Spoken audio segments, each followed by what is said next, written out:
بارے کے مہینے میں آپ دیکھتے ہیں کہ معاشرے میں اللہ تبارک و تعالیٰ نے کچھ لوگوں کو مال کی فراوانی کی ہوئی ہوتی ہے اور کچھ لوگوں کو اللہ تعالیٰ نے متوسط رکھا ہوتا ہے۔ کچھ کے حالات اچھے ہوتے ہیں، کچھ کے حالات اچھے نہیں ہوتے۔ ہمارے معاشرے کا المیہ یہ ہے کہ ہمارے معاشرے میں رمضان المبارک کا مہینہ آتا ہے تو غریبوں کی غربت کا تماشا لگتا ہے، غریبوں کی غربت کا تماشا لگتا ہے۔ آپ راشن تقسیم کرتے ہیں تو راشن تقسیم کرتے ہوئے ساتھ کیمرہ مین جائے گا اور تصویریں بنائی جائیں گی، چاہے مرد آپ سے لے رہا ہے، چاہے عورت آپ سے لے رہی ہے، چاہے بوڑھا لے رہا ہے، چاہے جوان لے رہا ہے، اس کو ہاتھ میں پکڑاتے ہوئے ساتھ تصویر بنائی جاتی ہے اور اٹھا کے سوشل میڈیا پہ ڈالی جاتی ہے۔ یہ کیوں؟ کیا ہوتا ہے؟ آپ نے تو دیکھ لیا اس کو، لیکن جہاں تک سوشل میڈیا کو کون لاکھ جہاں تک جاتا ہے اس کی غربت کا جنازہ نہیں جاتا، تماشا بنتا ہے اس کا۔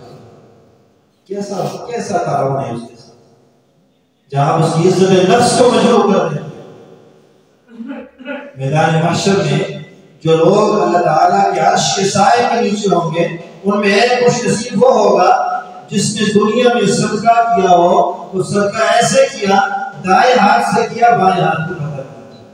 تو یہ خوش نصیب انسان میدان محشر میں اللہ کے عرش کے سائے کے نیچے اس ہولناک میں، اس وحشت والے میں اللہ کے عرش کے سائے کی ٹھنڈک میں کھڑا ہو، اور ہمارا صدقہ پوری دنیا میں، پوری دنیا میں ایسا نہیں ہونا چاہیے۔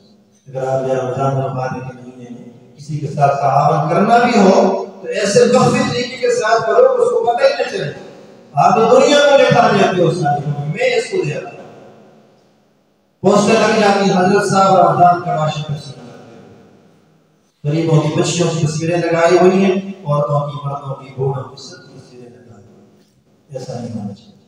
حضرت حسن رضی اللہ تعالیٰ عنہ جب شہید ہوئے انہیں ان کی کمر پر نشانات دیکھے تو پاس کھڑے لوگوں نے بس باتیں شروع کیا کہ پتہ نہیں نشان کس چیز کے ان کی کمر پہ نشان بنے ہوئے، شہزادے کی کمر پہ نشان کس کے؟ خادم خاص پاس کھڑا تھا، اس نے کہا لوگوں کیا سرائیاں مت کرو، میں تمہیں بتاتا ہوں حضرت کی کمر پہ نشانات کس کے ہیں۔ بتایا کہنے لگا تمہیں نہیں پتا، یہ شہزادہ رات کی تنہائیوں میں اپنے کندھوں پہ راشن کی بوریاں اٹھا کر محتاجوں کے گھروں میں ڈالتا ہے، کسی کو پتہ بھی نہیں چلتا،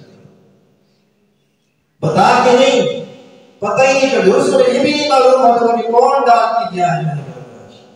تو تعاون ہو تو خفی طریقے کے ساتھ ہو، کسی کی عزتوں کا جنازہ نہ نکالے، کسی کی عزتوں کے ساتھ نہ کھیلا جائے، بلکہ مخفی طریقے سے جس کے ساتھ بھی تعاون ہو جائے تاکہ اس کی عزت نفس مجروح ہو۔